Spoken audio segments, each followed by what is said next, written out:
Hello दोस्तों, नमस्कार। 10 class study point में आपका स्वागत है। अभी हम लोग आज फिर रसायन शास्त्र केमिस्ट्री कार्बन एवं उनके यौगिक यानी कि एक्सरसाइज 4 पार्ट 3 पढ़ेंगे, जो कि साइंस में है। और साइंस का ये सबसे ज्यादा इंपॉर्टेंट, बहुत ज्यादा साइंस का सबसे ज्यादा इंपॉर्टेंट ये चैप्टर है। इस चैप्टर को हम लोग आसान से दम पढ़ेंगे। इसका ऑब्जेक्टिव को दम गर्दा गर्दा कर देंगे, दम आग लगा के ऑब्जेक्टिव में रख देंगे, ठीक है ना। तो आप लोग हमारे वीडियो को लास्ट तक देखिए, बहुत आनंद और बहुत मजा आएगा। आप इस चैप्टर से आप ऑब्जेक्टिव के साथ साथ सब्जेक्टिव का भी लेकर जाएंगे, इसलिए आप दम इत्मीनान से सारे वीडियो को शुरू से अंत तक देखिए। अगर आप वीडियो को देखिएगा नहीं अंत तक तो कुछ फिर समझ में नहीं आएगा, इसलिए पूरा अच्छा से समझने के लिए पूरा लास्ट तक इस वीडियो को देखिए। अगर आप हमारे चैनल पर नए हैं तो कृपया कर हमारे चैनल को सब्सक्राइब कर लीजिए, वीडियो को लाइक कीजिए और दोस्तों में खूब शेयर कीजिए। चलिए अब हम लोग वीडियो को शुरू करते हैं, क्वेश्चन को देखते हैं। बहुत ज्यादा इंपॉर्टेंट क्वेश्चन है।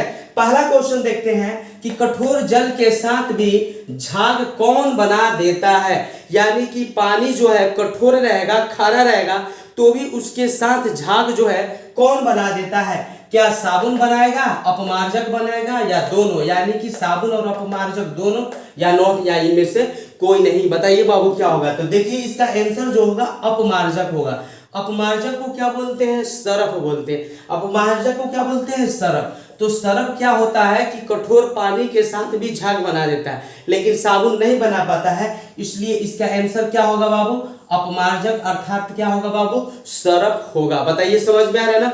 तो कोई पूछेगा कि बताइए कि कठोर जल के साथ कौन झाग बनाता है, तो आपको बताना होगा कि कठोर जल के साथ अपमार्जक अर्थात जो सरफ होता है वो झाग बनाता है। चलिए बाबू क्वेश्चन देखा जाए, बहुत इंपॉर्टेंट क्वेश्चन और बहुत प्यारा क्वेश्चन, ठीक है। निम्न में एक साबुन है, यानी कि साबुन के बारे में बताना है कि इसमें कौन साबुन है। CH3COONA या CH17H35COONA या C2H5COONA या CnH2n+1OH। बताइए कौन आपका एक साबुन है। तो बाबू आपको याद कर लेना होगा कि ऑप्शन नंबर बी, दूसरा का बी जो है बाबू क्या है? साबुन है। बताइए बाबू, साबुन है। क्या है? साबुन है। देखिए इसमें क्वेश्चन आता है कि अल्कोहल का सूत्र क्या होता है। अल्कोहल का सूत्र क्या होता है? अगर आपको याद है तो कमेंट कीजिए बाबू। अल्कोहल बहुत ज्यादा इंपॉर्टेंट, बहुत ज्यादा इंपॉर्टेंट। अल्कोहल का क्या होता है अगर आपको याद है तो आप कमेंट कीजिए। तो देखिए हम बताते हैं अल्कोहल, ये जो ऑप्शन नंबर डी है अल्कोहल है, बहुत ज्यादा इंपॉर्टेंट। अल्कोहल क्या होता है बाबू अल्कोहल का? तो CnH2n+1OH। बताइए क्या होता है? CnH2n+1OH, ये होता है अल्कोहल का। क्या होता है बाबू? अल्कोहल का। तो ध्यान दिया जाए यहां पर CnH2n+1OH क्या होता है? अल्कोहल का होता है, ठीक है ना। तो ये आप क्वेश्चन जितना भी बात बताया जा रहा है सारे आप नोट्स लिखिए, कॉपी बनाइए, और कॉपी में सारे वीडियो का जो भी एक्स्ट्रा कंसेप्ट बताया जाता है, जैसे ये हमने अल्कोहल को बताया, तो ये भी सारा चीज आपको नोट्स पर रहना चाहिए, ताकि आप ज्यादा से ज्यादा सीखे और बाबू जाने, ठीक है ना। तो चलिए अगला क्वेश्चन देखते हैं। एल्केन में कार्बन परमाणुओं के बीच रहता है। देखिए बहुत ज्यादा इंपॉर्टेंट ये बात है, आपको बता देते हैं। एल्केन, एल्काइन और एल्कीन, ये तीनों एग्जाम में 100% कह रहे हैं, 100 में 150% कह रहे हैं कि एग्जाम में यहां से क्वेश्चन आता है एल्केन, एल्काइन और एल्कीन से, ठीक है बाबू। तो इसको हम समझा रहे हैं, आप थोड़ा सा ध्यान दीजिएगा। एल्केन होता है जो कि हम बताए थे, एल्केन होता है, एल्कीन होता है, एल्काइन होता है। तो एल्कीन जो होता है ना बाबू, एल्कीन, तो एल्कीन क्या होता है? जैसे देखिए हम इसको बता दे रहे हैं। पहले यहां पर क्वेश्चन है कि एल्केन में कार्बन परमाणुओं के बीच रहता है, तो एकल बंधन, द्विबंधन, बहुबंधन कि त्रिबंधन। तो देखिए एल्केन जो होता है, एल्केन में एकल बंधन होता है। एकल बंधन क्या है तो उसको थोड़ा सा ध्यान से समझिएगा। जब कार्बन और कार्बन के बीच में एक ऐसे रेखा रहता है तो उसको एकल बंधन कहते हैं। जब कार्बन और कार्बन के बीच में दो रहता है रेखा तो उसको द्विबंधन कहते हैं। और कार्बन के बीच में 3 रेखा रहता है तो उसको त्रिबंधन कहते हैं। अब रेखा क्यों रहता है तो देख लीजिए, 3 ये क्या करता है ना, इलेक्ट्रॉन इससे लेता है और 3 इसको देता है, 3 लेता है और 3 देता है, और अष्टक पूरा करने के लिए कार्बन को चाहिए होता है 8। तो ले देखिए ये क्या कर लेता है, 8 कर लेता है। तो इसमें 2 गो देता है 2 गो लेता है तो हो जाता है इसका, और 4 ये कहीं से ले लिया तो 4 इसके पास इधर उधर से कहीं से ले लिया, लेकिन 2 देकर 2 यहाँ से लिया तो 2 4 ही हो गया, 4 कहीं बगल से ले लिया तो हो गया इसका कार्बन का 8। ये क्या करता है कि 7 गो इसके अगल बगल रहता है, एगो लेता है और एगो देता है तो इसका हो जाता है 8। लेकिन यहाँ पर है कि एल्केन में कौन सा बंधन होता है, तो एल्केन में एकल बंधन होता है, ठीक है ना। तो एल्केन का क्या होता है, एल्केन का आता है लिखने के लिए इसका सूत्र, तो एल्केन का बाबू सूत्र होता है CnH2n+2 होता है, ठीक है। एल्केन का होता है CnH2n+2।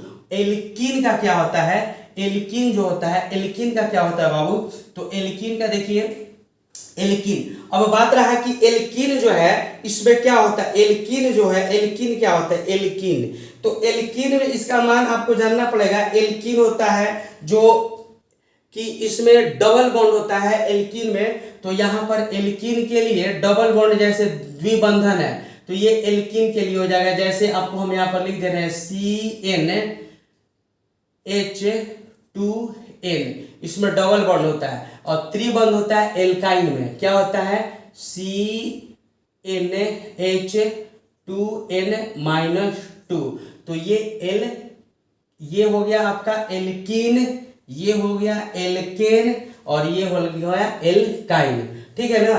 तो एल्काइन में -2 और आपका एल्केन में +2 और एल्कीन में CnH2n, तो एल्कीन हो जाता है द्विबंधन, ठीक है, और एल्काइन हो जाता है त्रिबंधन, और जो एल्केन है, एल्केन हो जाता है एकल बंधन, ठीक है। तो इस सब जो भी बात को बता रहे हैं आपको कॉपी में नोट्स बुक में लिखना होगा। तो यहाँ पर जो सिंगल बॉन्ड होता है एल्केन, इसको संतृप्त कहते हैं, संतृप्त, और ये जो डबल बॉन्ड और ट्रिपल बॉन्ड होता है वो असंतृप्त होता है। जो भी हम बात बोले इसको नोट्स कर लीजिएगा तो आप बहुत ज़्यादा फायदा में रहिएगा, नोट्स नहीं करिएगा तो बहुत ज़्यादा घाटा में रहिएगा, ध्यान दीजिएगा इस बात को। तो डबल बॉन्ड होता है द्विबंधन में, ट्रिपल बॉन्ड होता है त्रिबंधन में, त्रिबंधन में क्या होता है तो एल्काइन होता है, द्विबंधन में क्या होता है तो एल्कीन होता है, और एकल बॉन्ड में क्या होता है तो एल्केन होता है। एल्केन होता है संतृप्त हाइड्रोकार्बन, और आपका द्विबंधन और त्रिबंधन होता है असंतृप्त हाइड्रोकार्बन। अगर इतना बात को लिख लिए तो आप समझिए कि इस चैप्टर को बहुत ज्यादा हल्का और आसान बनाकर रख दिए, ठीक है ना बाबू। तो चलिए अब यहाँ पर देखिए चौथा नंबर तो आप लोग ऐसा ही बना दीजिएगा, चौथा नंबर तो आप ऐसे ही बना दीजिएगा। संतृप्त हाइड्रोकार्बन श्रेणी के सदस्यों को क्या कहते हैं, अब यहाँ पर बताइए, एल्काइन, एल्कीन, एल्केन, एल्कील, बताइए आप क्या कहते हैं उसको। यहाँ पर है संतृप्त हाइड्रोकार्बन श्रेणी के सदस्यों को क्या कहते हैं, तो संतृप्त हाइड्रोकार्बन अभी बताया है कि सिंगल बॉन्ड जो होता है, कार्बन के सिंगल बॉन्ड जो होता है बाबू क्या होता है, संतृप्त हाइड्रोकार्बन होता है। कार्बन के सिंगल बॉन्ड क्या होता है, संतृप्त हाइड्रोकार्बन होता है। तो कार्बन के सिंगल बॉन्ड किस में होता है, तो देखिए बाबू एल्केन में होता है। एक बार फिर से जानिए एल्केन का सूत्र क्या होता है, तो एल्केन का सूत्र होता है बाबू CnH2n+2 होता है, ठीक है। अच्छा, एल्कीन का क्या होता है, तो CnH2n होता है। एल्काइन का क्या होता है, तो CnH2n-2 होता है, ठीक है ना बाबू।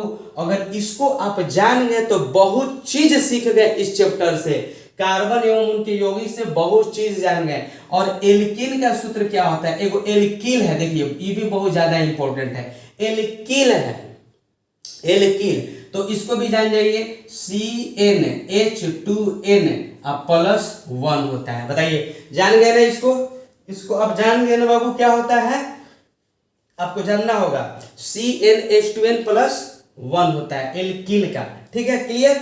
चलिए आगे बढ़ते हैं। अब ये देखिए, यहाँ 5 जो क्वेश्चन है इसको मस्ट VVI कहिए, एकदम बहुत ज्यादा इंपॉर्टेंट क्वेश्चन। ये जो है बहुत ज्यादा इंपॉर्टेंट क्वेश्चन, और इसको भी हम बता रहे हैं आपको, ध्यान से समझिएगा। ये जो चौथा नंबर क्वेश्चन, तीसरा नंबर क्वेश्चन और पांचवा नंबर क्वेश्चन, अगर ये सब 3 क्वेश्चन को लिख लीजिए कॉपी में और याद कर लीजिए। अगर तीसरा नंबर क्वेश्चन, चौथा नंबर क्वेश्चन और पांचवा नंबर क्वेश्चन को अगर आप बढ़िया से समझ गए, बढ़िया से सीख गए, बढ़िया से जान गए, आपके दिमाग में घुस गया, लॉक हो गया, तो समझ लीजिए कि आप कार्बन एवं उनके यौगिक को फोड़ दीजिएगा, कबाड़ के फेंक दीजिएगा, आग लगा के जला दीजिएगा। ये मेरा गारंटी है। ठीक है ना बाबू। तो इसलिए आप ये अब तीसरा और चौथा को तो जान गए, पांचवा को जान लीजिए, बहुत बढ़िया रहेगा। ठीक है, चलिए देखा जाए। सिंगल बॉन्ड OH क्रियाशील मूलक किसका है? तो देख लीजिए, इसमें क्रियाशील मूलक कहता है, ये दे दिया है सिंगल बॉन्ड OH जो है क्रियाशील मूलक किसका है। तो सबके बारे में हम बता देते हैं। जो सिंगल बॉन्ड OH क्रियाशील मूलक है वो किसका है। पहले हम लोग जानेंगे कीटोन के बारे में। तो कीटोन जो होता है single bond O, single bond भी कर सकते हैं, नहीं तो सिंगल बॉन्ड O भी कर सकते हैं। ठीक है, ये कीटोन का होता है संकेत। एल्डिहाइड, एल्डिहाइड का क्या होता है उसको जानिए। देखिए, एल्डिहाइड जो होता है, एल्डिहाइड का क्या होता है, तो ये होता है सिंगल बॉन्ड CHO होता है। ठीक है बाबू। अब जानिए, आपको यहाँ पर दिया होगा एल्कोहल। एल्कोहल का क्या होता है, तो एल्कोहल जो होता है वो आपका सिंगल बॉन्ड OH है। तो ये तो आपका जान गए कि सिंगल बॉन्ड OH हो गया एल्कोहल का। अब अम्ल, अम्ल के बारे में आप क्या जानते हैं, कौन सा अम्ल है ये? कार्बोक्सिलिक अम्ल है। इसको जान जाइए,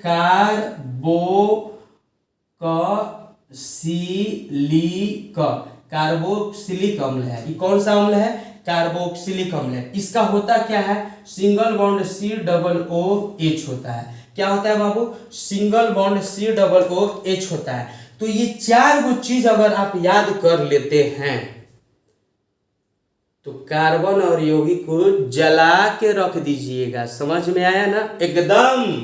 तो इसको कीटोन को याद कीजिए एक बार फिर से। Single bond O, single bond aldehyde को जानिए सिंगल बॉन्ड CHO, एल्कोहल को जानिए सिंगल बॉन्ड OH, अम्ल यानी कि कार्बोक्सिलिक अम्ल को जानिए सिंगल बॉन्ड COOH, या खाली अम्ल आ जाता है या केवल खाली अम्ल आ जाता है। ठीक है, तो उसको क्या कहते हैं? Single bond COOH। बताइए, समझ में आ रहा है ना? तो उस बात को आपको ध्यान देना है। ठीक है बाबू, चलिए क्लियर।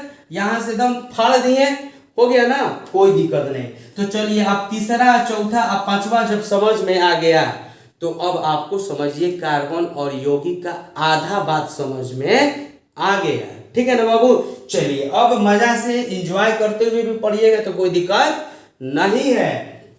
अब देखिए, निम्न में कौन असंतृप्त हाइड्रोकार्बन है? तो देखिए, जो संतृप्त हाइड्रोकार्बन के बाद बच गया वो असंतृप्त हाइड्रोकार्बन है। तो अब देखिए, मजा तो वही करेगा।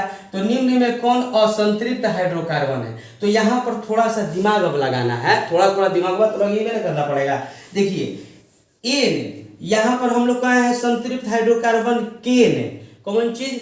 केन। संतृप्त हाइड्रोकार्बन क्या होता है? खाली केन, एल्केन। केन है ना, केन। प्रोनाउंसिएशन पर ध्यान दीजिए, प्रोनाउंसिएशन पर ध्यान दीजिए। केन है, वॉइस टोन पर ध्यान दीजिए, टोन पर। केन कह रहे हैं, क्या कह रहे हैं? केन कह रहे हैं। तो केन जो होता है संतृप्त हाइड्रोकार्बन है। और यहाँ पर देखिए मीथेन, एन है ना, और यहाँ पर एथेन है ना। तो ये दोनों एन, केन, थेन, थेन, यानी कि ये दोनों नहीं होगा। ये दोनों काहे नहीं होगा? तो दोनों जो है ये संतृप्त हाइड्रोकार्बन है। दोनों क्या है? संतृप्त हाइड्रोकार्बन है। ऐजा तो खोजना है असंतृप्त हाइड्रोकार्बन है बाबू। तो ऐजा का है? थीन, इन है, का है? इन है। हैजा का था? एन था। बताइए का था? एन था। हैजा का था? एन था। हैजा का था? एन था। तो जब एन एन होगा, एन एन होगा, वो नहीं होगा। क्योंकि एन जो होता है वो संतृप्त में होता है। याद कर लीजिए, जो एन होता है संतृप्त में होता है और असंतृप्त में क्या होता है, इन, और क्या होता है, आइन। क्या होता है, इन और आइन। आइन, आइन, ये इन और आइन ये होता है असंतृप्त। बोलिए समझ में आया, कोई दिक्कत? अगर इन और आइन रहेगा तो असंतृप्त, इन रहेगा तो संतृप्त। बताइए, मजा आया? मजा आया? पीटिए ढोलक, मजा आया? अगर एन रहेगा तो संतृप्त, इन रहेगा, आइन रहेगा तो असंतृप्त। बात समझ में आ रहा है? बोलिए, बात समझ में आ रहा है ना? तो ठीक है, बात को समझना ही है। क्या बोले हैं? अगर एन आएगा तो संतृप्त, इन आएगा और आइन आएगा तो असंतृप्त। 1 मिनट वीडियो चल रहा है, देख लेते हैं।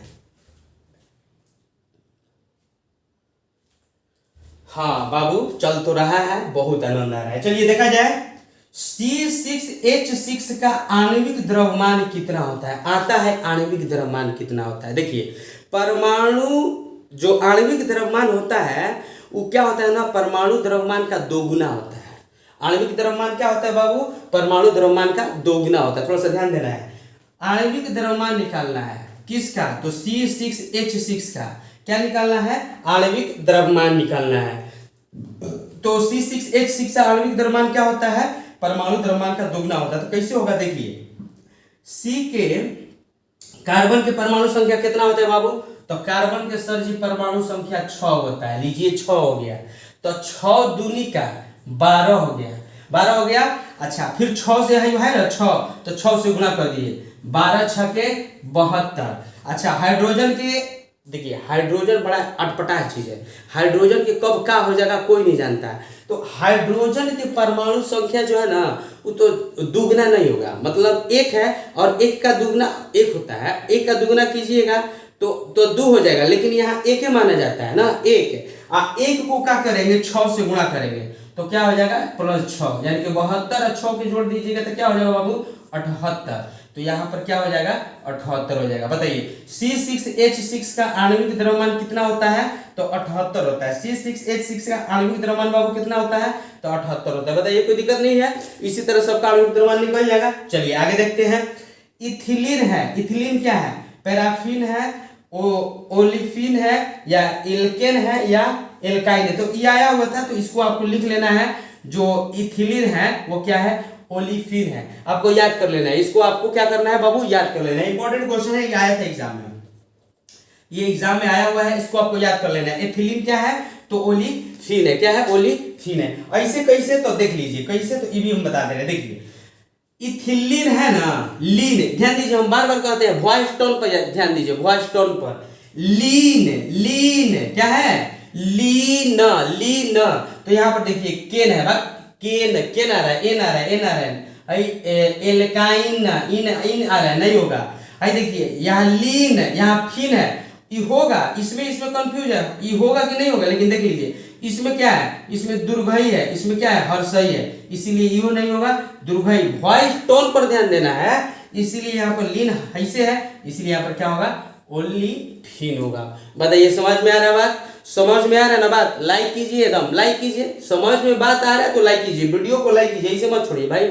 हम लोग भी तो मेहनत कर रहे हैं। मेहनत किसके लिए किया जा रहा है? आप ही लोग के लिए किया जा रहा है। तो कम से कम आपका एक लाइक हमको एक साहस देगा, हमको अपने आप पर विश्वास मतलब बनेगा कि हम भी पढ़ाते हैं तो बच्चे लोग पसंद करते हैं। ठीक है, तो आपका प्यार हमें तब समझ में आएगा कि जब हमारे हर एक वीडियो को लाइक कीजिएगा और वीडियो को दोस्तों में शेयर कीजिएगा। ठीक है, और चैनल को सब्सक्राइब कर लीजिएगा और दोस्तों को कहिएगा कि सर जी का चैनल है वो सब्सक्राइब कर लो। बड़ा मजा आता है, बड़ा अच्छा लगता है। ठीक है ना?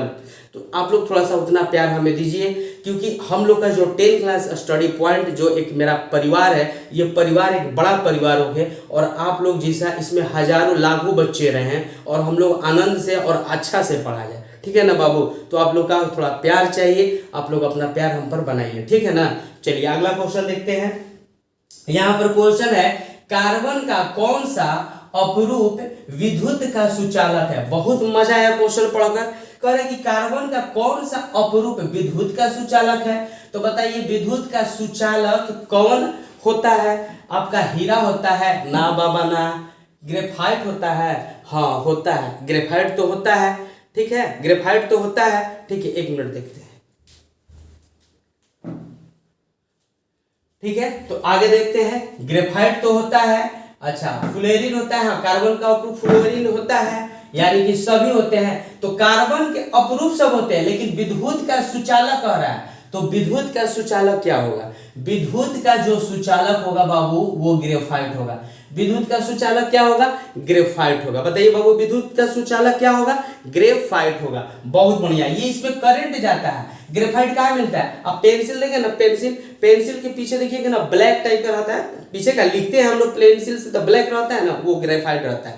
उसमें कभी आप खोसिएगा इलेक्ट्रिक पे तो मार देगा झटका, कभी भुला के मत खोसिएगा, ठीक है ना। वो जो ब्लैक टाइप का रहता है पेंसिल में लिखते हैं वो काला, वही ग्रेफाइट रहता है, उसमें करंट जाता है। बताइए एथाइल एल्कोहल का अणु सूत्र क्या है। एथाइल अल्कोहल का अणु सूत्र क्या है। तो वो बहुत ज्यादा इंपॉर्टेंट क्वेश्चन है, इसको याद कर लेना है। इथाइल अल्कोहल का जो अणु सूत्र होता है बाबू वो होता है C2H5OH। C2H5OH याद कर लेना है। अब यहाँ पर देखिए single bond COOH, single bond COOH अभिक्रियाशील मूलक को क्या कहते हैं, अभी तुरंत पढ़ाए हैं। सिंगल बॉन्ड COOH अभिक्रियाशील मूलक को क्या कहते हैं। यहां से एक बार आप देख लीजिए, यहां पर लिखा हुआ है सिंगल बॉन्ड COOH को क्या कहते हैं, तो कार्बोक्सिलिक अम्ल कहते हैं। बाबू क्या कहते हैं, कार्बोक्सिलिक अम्ल कहते हैं। बताइए ऐसा ऐसा चीज को जब से रट्टा नहीं मारिएगा और समझ के नहीं जाइएगा एग्जाम हॉल में, तो फिर तो भैया कम तो नंबर आ जाएगा। इसलिए नंबर को कम नहीं आने देना है, कोनो हाल पर 95% फोड़ देना है। क्या कर देना है, फोड़ देना है, ठीक है ना। तो ध्यान में रखा जाए। तो अब सिंगल बॉन्ड COOH आ जाएगा, अभिक्रियाशील मूलक को क्या कहते हैं, तो हम लोग कार्बोक्सिलिक अम्ल कहते हैं। चलिए देख लिया जाए क्वेश्चन नंबर 12 को। एसिटिक अम्ल का ओपेक नाम क्या है। IUPACI नाम क्या है, IUPACI नाम क्या है एसिटिक अम्ल का। तो बताइए एसिटिक अम्ल का इसमें IUPAC नाम जो है वो क्या है। तो आप लोग जानते हैं ना, इसमें आता है एसिटिक अम्ल पूछ रहा है, तो एसिटिक अम्ल का हो जाएगा IUPAC नाम एथेनोइक। क्या हो जाएगा बाबू, एथेनोइक अम्ल हो जाएगा। क्या हो जाएगा, एथेनोइक अम्ल हो जाएगा। अगला क्वेश्चन देखते हैं, ईंधन के रूप में इस्तेमाल किया जाने वाला यौगिक कौन सा है। ईंधन के रूप में इस्तेमाल, ईंधन मतलब क्या, जलावन के लिए। ईंधन का मतलब क्या होता है, जलाना, जिसको जलाना, ऑक्सीजन के साथ संपर्क कर कर उसको आग लगाना, वही क्या कहलाता है, ईंधन। तो ईंधन के रूप में इस्तेमाल किया जाने वाला यौगिक का बाबू क्या नाम है, तो उसका नाम जो है इथेनॉल है, प्रोपेनॉल है, इथेनॉल अम्ल है, या सभी, ये सभी है। कौन सा है बताइए, ईंधन के रूप में इस्तेमाल किया जाने वाला यौगिक कौन सा है, तो बाबू वो है इथेनॉल है। क्या है बाबू, इथेनॉल है। वो क्या है बाबू, इथेनॉल है, ठीक है ना। अब अगला क्वेश्चन 14 नंबर देखिए, एल्कोहल में कौन सा तत्व उपस्थित नहीं है। अब एल्कोहल का आ रहा है, बताइए एल्कोहल का सूत्र आपको याद है। एल्कोहल का सूत्र आपको बाबू याद है। एल्कोहल का सूत्र हम बताए हैं, कब बताए हैं, हाँ ठीक, ध्यान से देख रहे हैं। एल्कोहल का सूत्र अभी बताए हैं, क्या बताए हैं, एल्कोहल में कौन सा तत्व उपस्थित नहीं है। एल्कोहल में कौन सा तत्व उपस्थित नहीं है। तो एल्कोहल का जब से सूत्र मालूम नहीं रहेगा तो कैसे बताइए कौन है कौन नहीं है। तो अभी तुरंत बताए हैं बाबू एल्कोहल का सूत्र। एल्कोहल का सूत्र अभी हम तुरंत कहीं बताए हैं, हाँ देखिए देखिए देखिए, अल्कोहल बोले है ना, क्या है, CnH2n+1OH। तो यहाँ पर थोड़ा सा देखिए, एल्कोहल में कौन सा तत्व उपस्थित नहीं है, कार्बन। कार्बन उपस्थित नहीं है, देखिए कार्बन तो है किया है जी। अच्छा ऑक्सीजन, देखिए ऑक्सीजन, ऑक्सीजन भी तो है किया है जी। अच्छा हाइड्रोजन, देखिए हाइड्रोजन, हाइड्रोजन भी तो है किया है जी। अरे दादा रे दादा, नाइट्रोजन दिया है, नाइट्रोजन में है, देखिए तो है नाइट्रोजन, N है नहीं है, इसीलिए क्या हो जाएगा आपका ऑप्शन नंबर डी हो जाएगा। यानी कि एल्कोहल में कौन सा तत्व उपस्थित नहीं है, तो नाइट्रोजन एल्कोहल में उपस्थित नहीं होता है। कार्बन होता है, ठीक है, हाइड्रोजन होता है, ठीक है, और साथ ही साथ ऑक्सीजन होता है, लेकिन नाइट्रोजन नहीं होता है। तो अब 15 नंबर क्वेश्चन देख लिया जाए कि क्लोरोमीथेन का सूत्र क्या होता है। क्लोरोमीथेन का सूत्र क्या होता है, CH4 CH3Cl C2Cl2 और C2H4 ना। तो इसमें क्लोरोमीथेन, देखिए ये बहुत ज्यादा इंपॉर्टेंट क्वेश्चन है, इसको आप ध्यान में रखिएगा। ये क्वेश्चन को आप ध्यान में रखना है आपको, बहुत ज्यादा इंपॉर्टेंट क्वेश्चन है। क्लोरोमीथेन, देखिए क्लोरोमीथेन होता है CH3Cl, ठीक है। देखिए यह जो कार्बन एवं उसके यौगिक है, थोड़ा सा आपको सूत्र अच्छा से याद करना पड़ेगा। इसमें कितना परमाणु संख्या होता है वो सब याद करना पड़ेगा। और आपको सबसे ज्यादा याद करने वाला चीज है एल्काइन, एल्कीन, एल्केन को याद करना पड़ेगा। साथ ही साथ बाबू बहुत ज्यादा इंपॉर्टेंट है कीटोन का मान, एल्डिहाइड का मान, एल्कोहल का मान और कार्बोक्सिलिक का मान, ये सब आपको बहुत ज्यादा अच्छा से याद करना पड़ेगा, ठीक है ना। अगर ये सब सारे चीज याद कर लेते हैं तो ये एक्सरसाइज जो है ना पानी लेखा बह जाएगा। यह जो कार्बन एवं उनके यौगिक जो है एकदम आंधी लेखा एकदम उड़िया के भाग जाएगा। इसलिए थोड़ा सा ये सब चीज जो याद करने वाला चीज है उसको आपको याद करना पड़ेगा बाबू, ठीक है ना। तो चलिए अब हम लोग ये क्वेश्चन को देख लेते हैं। 16 नंबर क्वेश्चन जो है, एल्काइन श्रेणी के सदस्यों की सामान्य सूत्र क्या है। क्या कह रहा है, एल्काइन, एल्काइन, ध्यान दिया जाए, एल्काइन कह रहा है। अब यहां पर बताइए का कह दिया, जब का कहेगा तो बाबू क्या होगा, माइनस होगा। और की कहेगा तो ना माइनस होगा ना प्लस होगा, और के कहेगा तो उसमें प्लस होगा, ठीक है ना बाबू। ये याद करना है, का कहेगा तो उसमें माइनस होगा, की कहेगा तो ना प्लस होगा ना माइनस होगा, और जब के कह देगा तो उसमें प्लस होगा। क्या प्लस होगा, +2 होगा। तो चलिए एक बार फिर से देख लिया जाए। CnH2n जो होता है ये होता है एल्कीन का, किसका, एल्कीन का। एक बार फिर से आप लिखिए, CnH2n किसका होता है, एल्कीन का, और CnH2n+2 किसका होता है, तो ये होता है एल्केन का, एल्केन का, ठीक है। अगर CnH2n-2 कह दिया तो यही किसका होगा, यही हो जाएगा एल्काइन का। यही कहाँ हो जाएगा बाबू, यही हो जाएगा एल्काइन का, यही हो जाएगा एल्काइन का, वही हो जाएगा ऑप्शन नंबर सी हो जाएगा एल्काइन का। है आ गया CnH2n+1, बताइए कौन बताएंगे, ये अभी हम बताए हैं आप लोग का, ये किसका सूत्र है। आप लोग कमेंट कीजिए, कमेंट में इसका नाम लिखकर दिखाइए, जान जाएंगे कि आप लोग ध्यान से मेरे सारे वीडियो को सुने हैं। कमेंट में इसका नाम अगर बता दीजिएगा तो जान जाएंगे कि आप लोग हमारे वीडियो को ध्यान से सारे बात को सुने हैं। तो बताइए 16 नंबर क्वेश्चन का हमने आपको डी का बताया है, नाम क्या होगा। अगर आप बता देंगे तो जान जाएंगे कि आपने हमारे पूरे वीडियो को ईमानदारी से, ध्यान से, अच्छा से पढ़ा है, सुना है, और हो सके तो नोट्स बनाकर आपने लिखा है। अगर आप इस वीडियो को दोबारा देखिएगा ना तो बहुत आनंद आएगा, और दोबारा देखिएगा वीडियो तो आप इसका नोट्स जरूर बनाइएगा। इससे पहले हम आपको बता देते हैं, जब आप ये वीडियो देख रहे हैं तो इससे पहले वाला वीडियो फर्स्ट पार्ट और सेकेंड पार्ट जरूर देखिए, क्योंकि यह जो पार्ट है ये पार्ट 3 है। इससे पहले वाला वीडियो का पार्ट फर्स्ट, पार्ट सेकेंड दोनों देखिए। बाबू आपने हमारे वीडियो को अंत तक देखा, वीडियो कैसा लगा। अगर आप हमारे नए चैनल पर नए हैं तो चैनल को सब्सक्राइब कीजिए, लाइक कीजिए, वीडियो को दोस्तों में शेयर कीजिए। आपने हमारे वीडियो को अंत तक देखा इसके लिए बहुत बहुत धन्यवाद।